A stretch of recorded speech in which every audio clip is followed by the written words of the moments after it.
Praise the Lord. இயேசுவின் ரத்தம் ஜெயம். தினமும் இயேசு நிகழ்ச்சிக்கு உங்களை கர்த்தராகிய இயேசு கிறிஸ்துவின் நாமத்தில் வரவேற்கிறேன். செய்தியின் தலைப்பு இது அது எப்படியாகும்? இந்த கேள்விகள் உங்களுக்கு வேண்டாம். ஆதார வசனம் ரோமர் 4:17 வசனம்.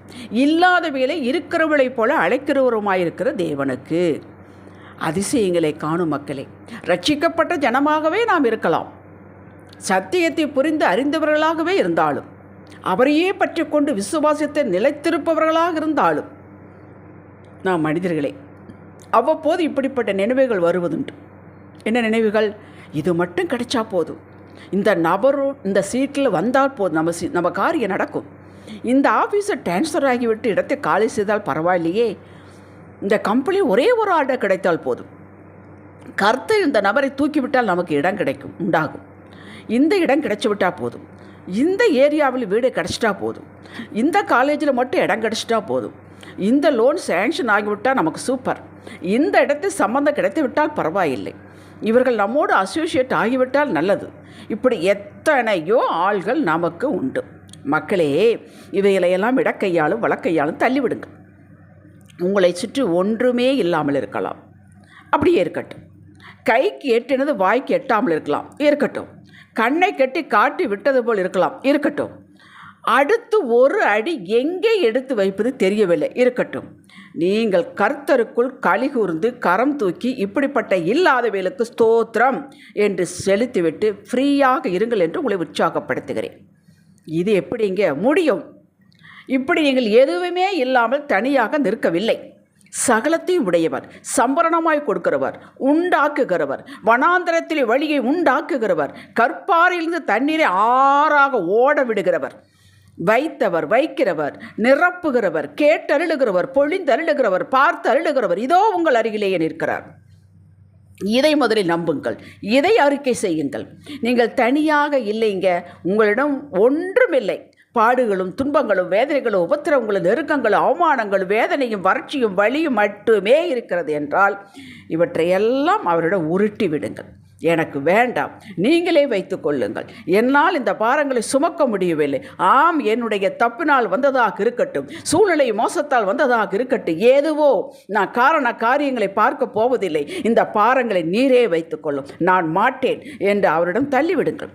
சங்கீதம் 55:22, 1 பேதுரு 5:7, மத்தேயு 11:28, 29, 30 இந்த வசனங்களின்படி அவருடைய வார்த்தையின்படி அவர்தான் சொன்னார், ஒப்படைத்து விடுங்கள் என்று. ஒப்படைத்து விட்டேன், நான் மறுபடியும் இவைகளை எடுத்துக்கொள்ள மாட்டேன் என்று உங்கள் சிந்தையில் மனக்கண்கள் விடுதலையை கையில் எடுங்கள், மனதில் விடுதலையை கையில் எடுங்கள். விடுதலையின் நாயகர் உங்களோடு இருக்கிறார். இது எப்படிங்க நமக்கு நன்றாக வரக்கூடிய ஒரு காரியத்தை சொல்கிறேன், பின் புரியும், பின் அப்படியே செய்கள். உதாரணம்தான். நமக்கு பிடிக்காதவர்கள், ஆனால் கணவனுக்கு பிடிக்கும், மனைவிக்கு பிடிக்கும், உறவுக்காக வருகிறாள் என்று கேள்விப்பட்டதும் மனதிலே சிந்தையிலே வரட்டும், இவ்வளவுதான் இருக்கிறது என்று சிம்பிள் சமையல்தான்.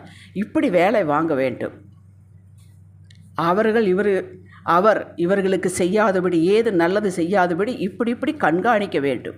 நாம் போங்கள் என்று சொல்லக்கூடாது, அவர்களாகவே போகும்படி இப்படி நடக்க வேண்டும், அப்படி நடக்க வேண்டும் என்று மனதிலே பிளான் போட்டு திருப்தியாகி ரிலாக்ஸ் ஆகிறோமே. இது எப்படி? இது செய்ய முடியுமானால் அதையும் செய்யலாம், தாராளமாக செய்யலாம். அப்படி கர்த்தரிடம் உருட்டி விட்டு உங்களுக்கு என்ன வேண்டும், நீங்கள் எப்படி இருக்க வேண்டும் என்று வாழ விரும்புகிறீர்கள் பட்டியலிட்டு அவரிடம் சமர்ப்பியுங்கள். பிலிப்பியர் 4:6-7 படி சமர்ப்பியுங்கள். 10 கேட்போம், 2வது செய்வாரல்ல என்று கேட்டால் அந்த 2 மட்டும்தான் கிடைக்கும். 10 வைக்கிறேன், நான் மறந்து போனதையும் கேளாமல் போனதை அவர் கொடுப்பார், நான் பெற்றுக்கொள்வேன், வாழ்வேன் இந்த பூமியிலே என்று உறுதியோடு கேட்டால் அப்படியே பெற்றுக்கொள்வீர்கள். சாலமோனுக்கு கொடுத்தது போல. 1 ராஜாக்கள் 3:12-13 வசனத்தை வாசித்து பாருங்கள், ப்ரூஃப் இருக்கிறதே. இதற்கு யோவான் 5:14-15 வசனங்கள் உங்களுக்கு உதவும். இது எப்படியாகும்? இந்த டவுட் வரவே கூடாது. அது எப்படியோ ஆகும், அது கர்த்தரின் பாடு, அவரால் எல்லாம் கூடும் என்று தானே வேதம் சொல்லுகிறது. லூக்கா 1:37, எரேமியா 32:27, யோபு 42:2 இதை அப்படியே பிடித்து கொள்ள வேண்டும், உடும்பு பிடியாகும்.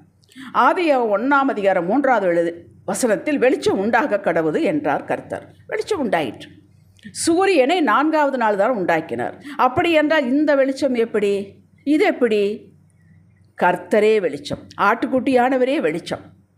நமக்கு வெளிச்சம் என்றால் சூரியன், சந்திரன், நட்சத்திரங்கள் வேண்டும். அவருக்கு எதுவும் அவசியமில்லை.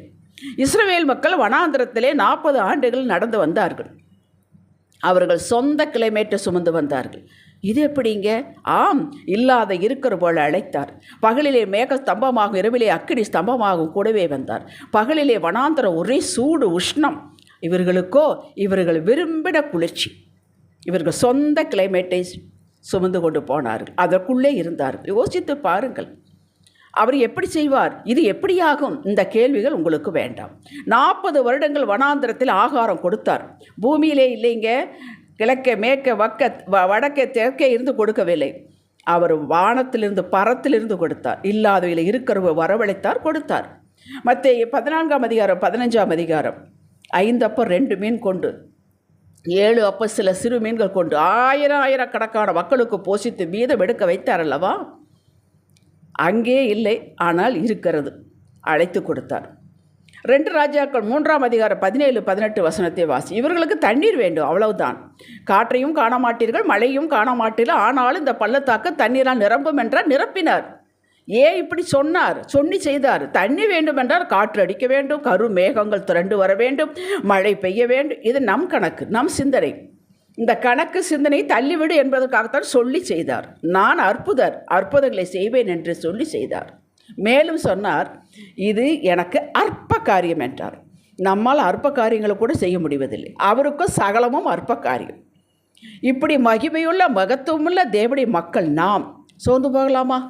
யோசித்து பாருங்கள். கூடாதே. எழும்புங்கள், குளியுங்கள், திட நம்பிக்கையோடு அவரிடம் சாட்டிவிட்டு எனக்கு விடுதலை வேண்டும், ஜெயம் வேண்டும் என்பதை நிலையாக நில்லுங்கள். அற்புதம் நடக்கும், சகலமும் வாய்க்கும். நீங்கள் செய்ய வேண்டியதெல்லாம் அவரோடு சேர்ந்து நடக்க வேண்டும். அவர் உட்கார்ந்தால் நீங்கள் அமருங்கள், அவர் நடந்தால் நீங்களும் நடங்கள். ஆவியானவர் என்ன சொல்கிறாரோ அதன்படியே செய்யுங்கள். அவ்வளவுதான். ஜெபிக்கலாம். தகப்பனே, என மனக்கண்களை திறந்த வைக்க நன்றி. இதோ சகலத்தையும் உம்மிடம் உருட்டி தள்ளிவிட்டேன். தாமதிக்காத தேவனே, என்னுடைய இதெல்லாம் உன்னுடையது என்று சொன்னீரே அப்பா. சம்பரணமாய் கொடுக்கிறவரே, ஒருவரையும் கடிந்து கொள்ளாதவரே, கடிந்து கொண்டால் நாங்கள் யாரிடம் போவோம்? சேர்த்து கொள்ளும், அன்பின் கரத்தினால் எங்களை அணைத்து கொள்ளும், வழி நடத்தும். இயேசுவே நாமத்தில் பிதாவே. இன்றைய சிந்தனைக்கு எல்லாம் ஆகும், எனக்கு ஆகும், அதன் காலத்தில் நேர்த்தியாகவும் ஆகும். ஆமேன். ஹல்லேலூயா.